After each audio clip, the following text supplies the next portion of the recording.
காலையில என்ன ரோட்ல வச்சு பயங்கரமா திட்டிட்டு போனான். இனிமே வண்டி ஓட்ட தெரியலனா ரோட்டுக்கு வராதீங்கன்னு எல்லாரும் முன்னாடியும் அசிங்கப்படுத்திட்டு போனான். ஆனா இன்னும் சில மணி நேரத்துல அதே ஆளு என் வாழ்க்கையையே தலைகீழா மாத்த போறான்னு நான் கொஞ்சம் கூட எதிர்பார்க்கல. அதுவும் என் ஆபீஸ் கேபின்ல அவனை பாப்பேன்னு.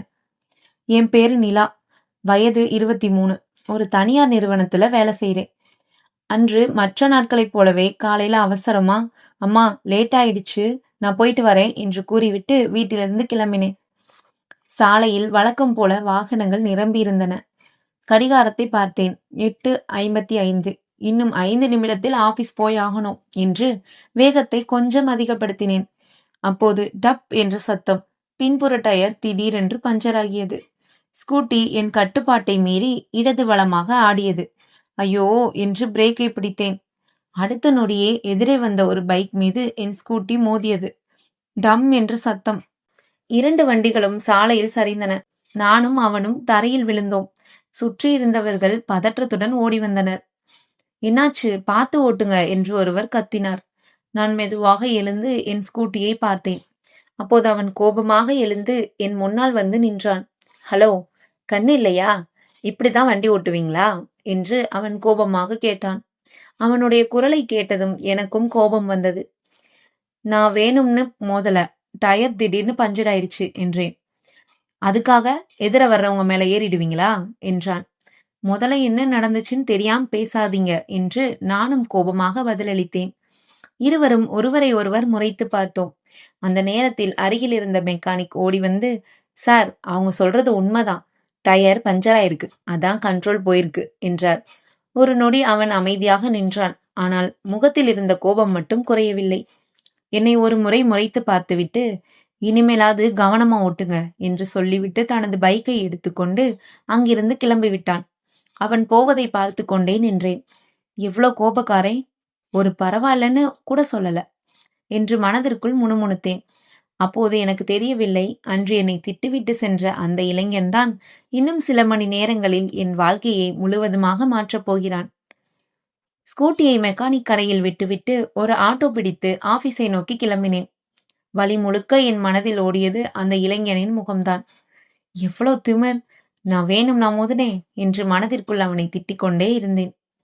ஆபீஸ் வாசலை அடைந்த போது கடிகாரம் 9:20 என்று காட்டியது. இன்னைக்கு கண்டிப்பா மேனேஜர் திட்டுவாரு என்ற பதட்டத்துடன் உள்ளே நுழைந்தேன். ரிசப்ஷனில் இருந்த ஆண், நிலா, புதிய ப்ராஜெக்ட் மேனேஜர் வந்திருக்கிறாரு, எல்லாரும் கான்ஃபரன்ஸ் ஹால்ல இருக்காங்க, சீக்கிரம் போங்க என்றார். பயத்துடன் கதவை திறந்து உள்ளே சென்றேன்.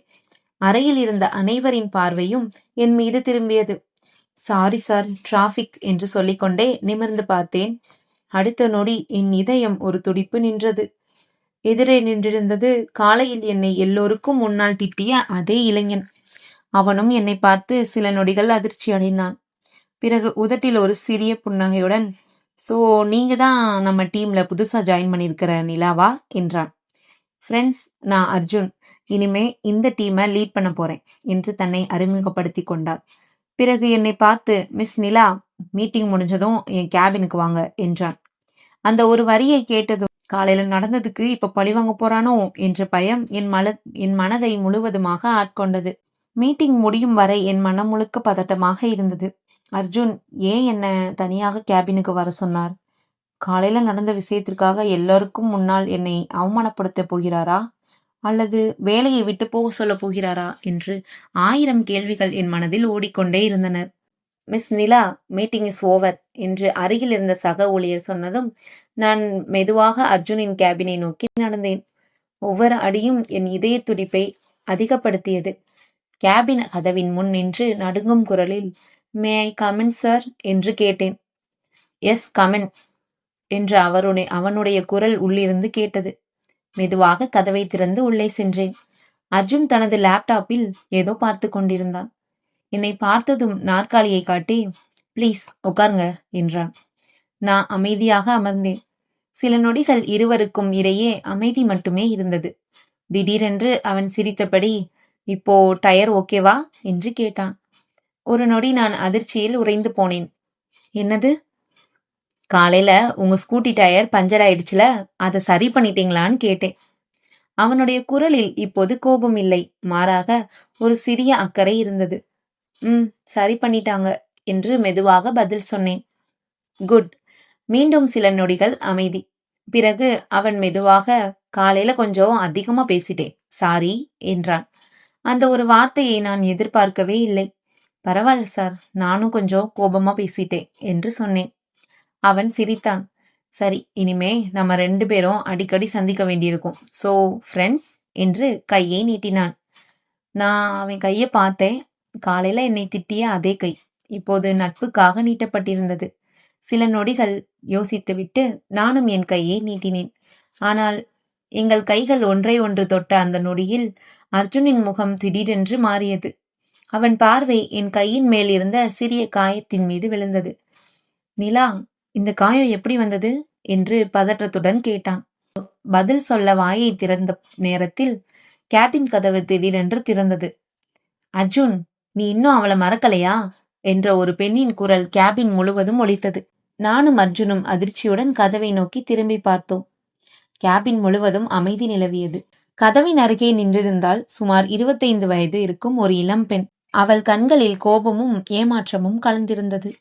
அர்ஜுனின் முகத்தில் இருந்த புன்னகை ஒரு நொடியில் மறைந்தது. அனு, நீங்க என்ன பண்ற என்று அதிர்ச்சியுடன் கேட்டான். அந்த பெயரை கேட்டதும் என் மனதில் ஏதோ ஒரு இனம் புரியாத உணர்வு தோன்றியது. அனு, அவள் மெதுவாக என்னை பார்த்தாள். பிறகு அர்ஜுனை நோக்கி, எனக்கு உன்னோட பேசணும் தனியா என்றாள். அது அனு, இது ஆபீஸ், ப்ளீஸ் வெளியே போய் பேசலாம். இல்ல அர்ஜுன், எப்போதும் போல என்ன தவிர்க்க போறியா? அவளின் குரல் நடுங்கியது. நான் அங்கிருந்து எழுந்து, சார், நான் வெளியே வெயிட் பண்றேன் என்று சொல்லிவிட்டு வெளியே செல்ல முயன்றேன். ஆனால் நிலா, ஒரு நிமிஷம் என்று அர்ஜுன் என்னை நிறுத்தினான். நீங்க வெளியே போக தேவையில்ல என்றான். அந்த ஒரு வார்த்தை அனுவின் முகத்தில் இன்னும் கோபத்தை அதிகப்படுத்தியது. அப்படியா? இப்போ இவளுக்காக என்ன முன்னாடி நிக்க வைக்கிறியா என்று கேட்டாள். எனக்கு எதுவும் புரியவில்லை. நான் அமைதியாக இருவரையும் பார்த்து கொண்டிருந்தேன். அர்ஜுன் ஒரு பெருமூச்சு விட்டுவிட்டு, நிலா, இவ அனு, என் கல்லூரி தோழி என்றான். அனு உடனே சிரித்தாள். கல்லூரி தோழியா? அவ்வளவுதானா அர்ஜுன் என்று கேட்டாள். அவளின் கண்கள் கலங்கியிருந்தன. நான் உன்னை எவ்வளோ காதலிச்சேன்னு உனக்கு தெரியும். ஆனா ஒரு நாள் கூட காரணம் சொல்லாம என்னை விட்டுட்டு போயிட்ட என்று சொல்லிவிட்டு அழ ஆரம்பித்தாள். அந்த நொடியில் என் இதயத்தில் ஒரு சிறிய வலி ஏற்பட்டது. ஏன் என்று தெரியவில்லை. அர்ஜுனுக்கு ஏற்கனவே காதல் இருந்தது, எனக்கு பிடிக்கவில்லையா? இல்லை, அவனை பற்றி யோசிக்கும் அளவுக்கு நான் ஏற்கனவே அவனை மனதில் இடம் கொடுத்து விட்டேனா என்று எனக்கே புரியவில்லை. அப்போது அர்ஜுன் மெதுவாக, அனு, நான் உன்னை ஏமாத்தல. என் வாழ்க்கையில நடந்த சில விஷயங்களால தான் அந்த முடிவை எடுத்தேன் என்றான். அந்த காரணம் என்ன? 2 வருஷமா அதே கேள்வியைத்தான் கேட்டுட்டு இருக்கேன் என்று அனு கண்ணீருடன் கேட்டாள். அர்ஜுன் பதில் சொல்லாமல் ஜன்னலை நோக்கி திரும்பினான். சில நொடிகள் கழித்து, ஏன்னா நான் இன்னும் உயிரோட இருப்பேன்னு அப்போ எனக்கே தெரியாது என்றான். அந்த ஒரு வரியை கேட்டதும் நானும் அனுவும் அதிர்ச்சியில் உறைந்து போனோம். இந்த கதை உங்களுக்கு பிடித்திருந்தால் லைக் செய்யுங்கள். உங்கள் கருத்துக்களை கமெண்டில் பதிவு செய்யுங்கள். மேலும் இது போன்ற கதைகளுக்காக நம்ம சேனலை சப்ஸ்கிரைப் பண்ணுங்க. அடுத்த அத்தியாயத்தில் மீண்டும் சந்திப்போம். இது உங்கள் காதல் கதை நேரம். நன்றி.